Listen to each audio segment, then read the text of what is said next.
how to build a sales funnel for e-commerce or physical products in System.io using a COD or cash on delivery mode of payment. So in this video, I will share with you on how you can set up it inside System.io. Alright, ang first thing na gagawin natin guys is dapat iset up natin yung cash on delivery na mode of payment sa ating settings inside System.io. So kung hindi mo pa siya na-set up, so I will share with you kung paano. So punta ka lang sa inyong profile tapos may arrow down and then makikita mo itong settings, right? I-click mo po yung settings na yan. And then punta ka sa payment gateways. I-click mo ito. And then scroll down ka lang pababa. And then you will see cash on delivery. Tapos may connect na button. So click mo po yan. And then dito you can add instructions kung ano yung instructions mo sa yung mga customers na bumili ng product mo using COD.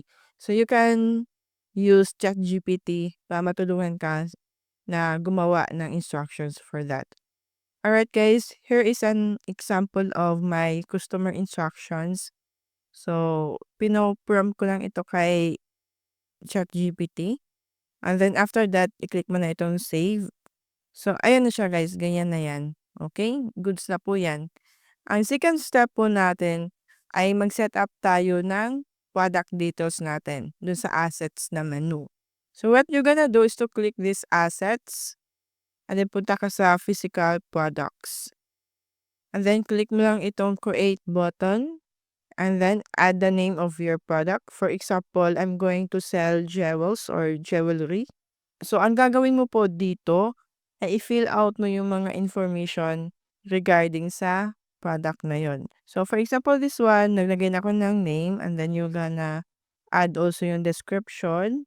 So, ayan, kayo na yung bahala maglagay dyan, guys. And for example, ito lang yung description ko. And then for the SKU, kayo na po maglagay niyan. Product tax, kung may tax yung product. So, for example, like 5% or 10%. For the tax behavior, exclusive, kung separate nilang babayaran yung tax ng product or inclusive kung kasama na siya sa pricing mo. For example, I will choose inclusive. Tapos, ayan, naka-checkmark na. For the currency, you can choose Philippine peso, dollars. So, ikaw na po yung bahala mag-adjust dyan. For example, I will use US dollar. And ang price niya ay like $3. Tapos yung weights, lagyan ko din siya.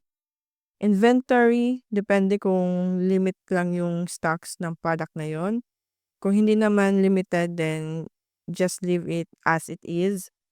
For the shipping fee, guys, you can disable the shipping fees for this product by clicking the check button. Okay? If not, so uncheck mo lang ulit. For the media, you can add an image or photo ng product mo. So, click mo na itong select an image and then click upload. Ayan, for example, this one. And then open natin. Upload.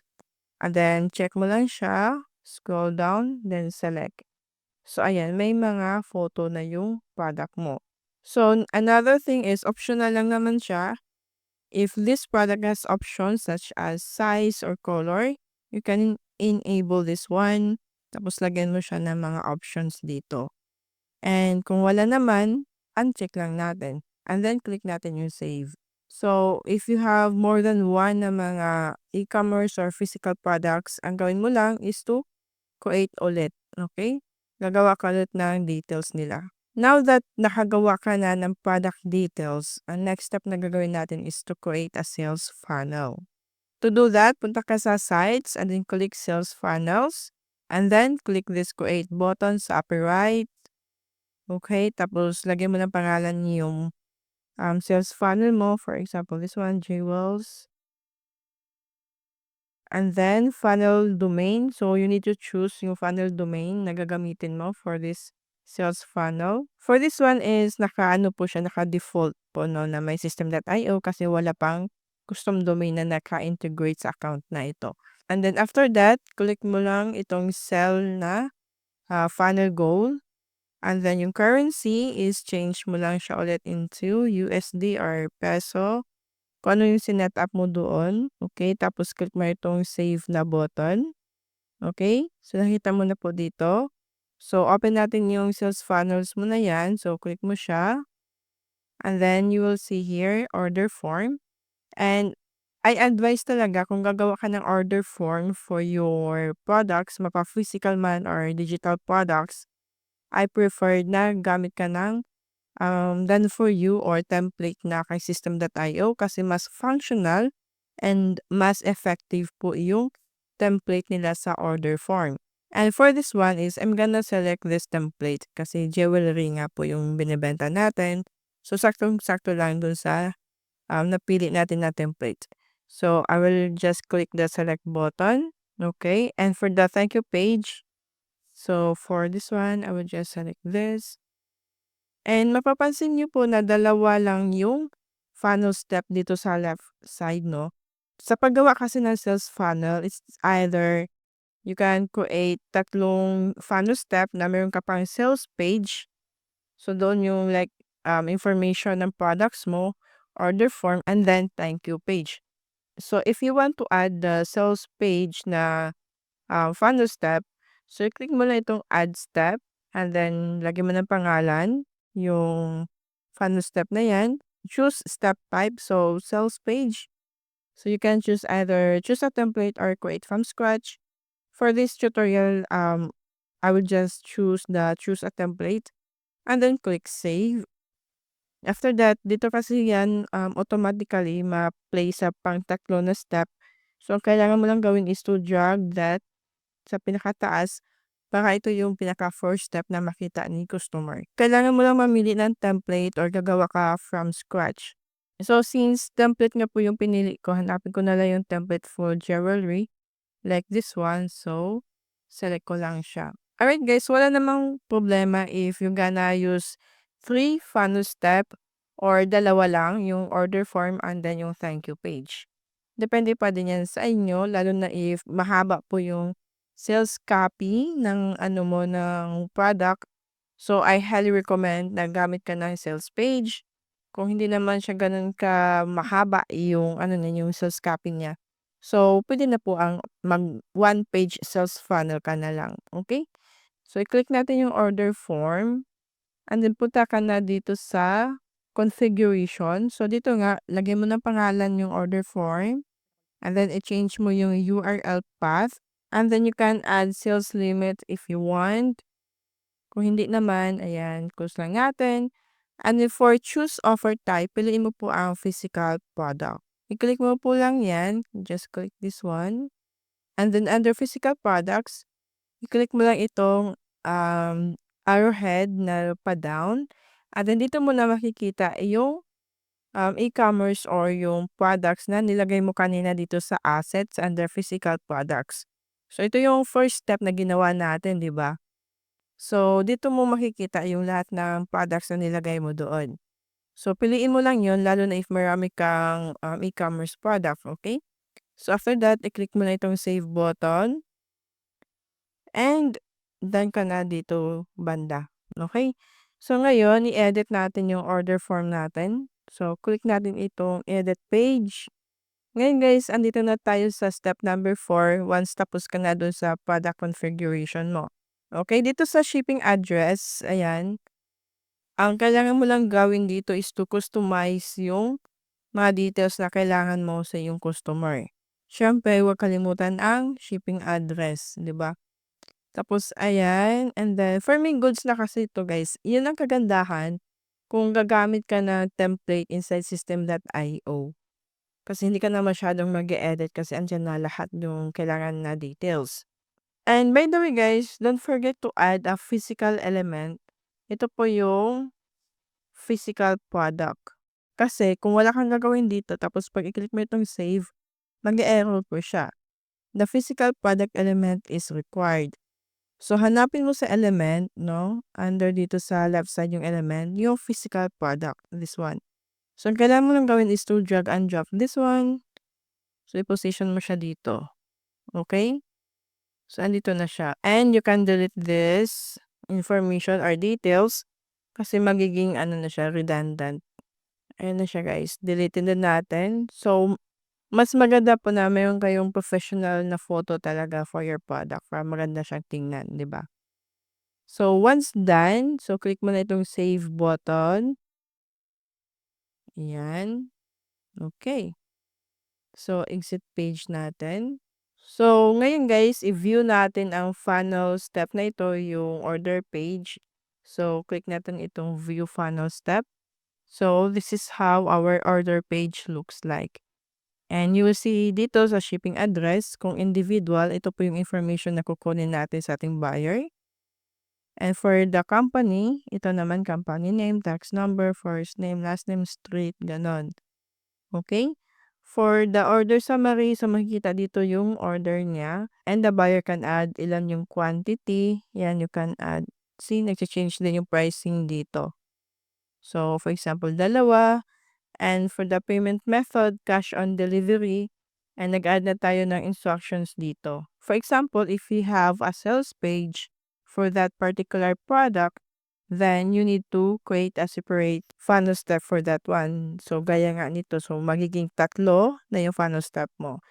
And kailangan mo siya, syempre, i-edit or i-customize yung design mo for that type of product. So, for example, guys, ito kasi yung sales page ng jewelry na template.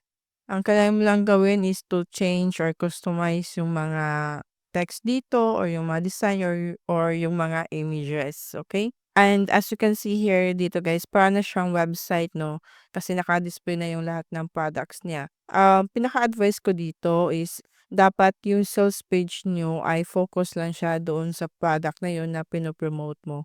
So, one sales page, one product po yung gagawin nyo. So, for example, I will just delete this section. Ayan. Tapos, since I'm selling the necklace, so iiwan ko na lang itong necklace na photo. So, I will just drag and drop it here.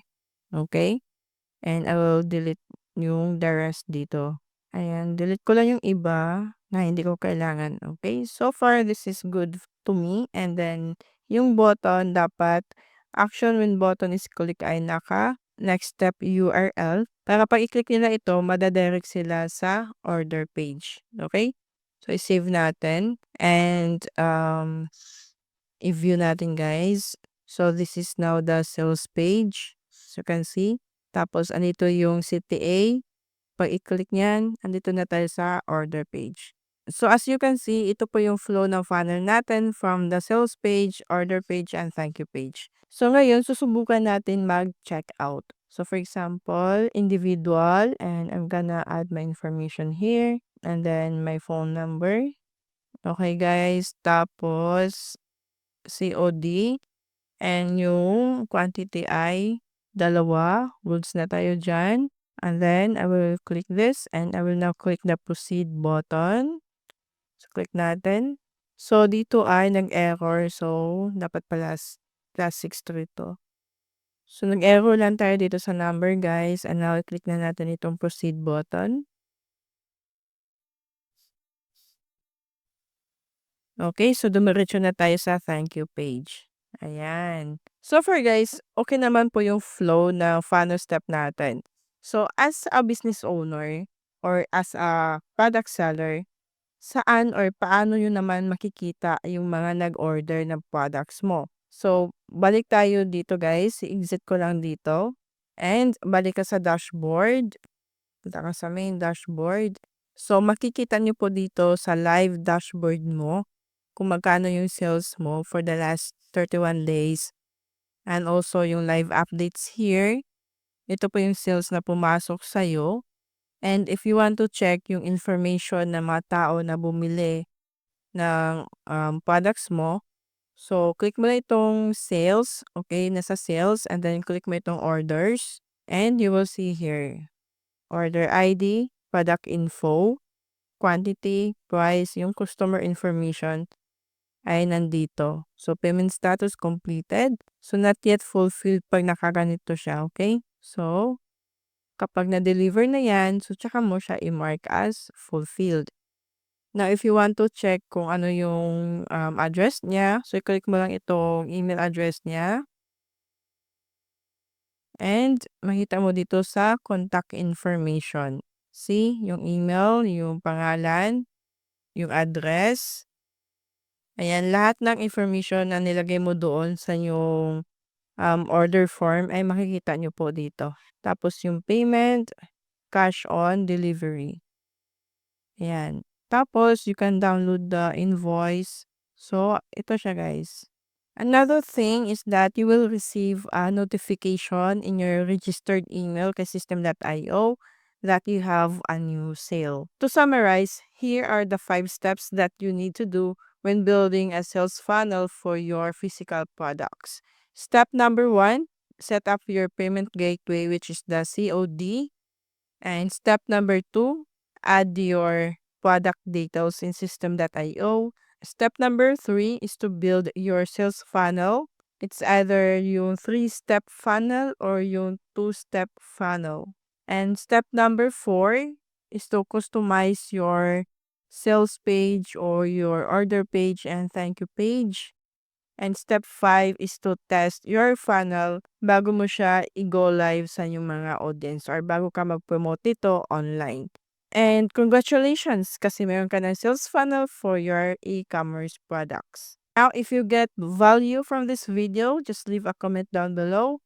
And also, if you want to learn more about System.io, marami na po akong mga tutorials dito. Check nyo na lang. And I will see you guys on my next video. Bye for now.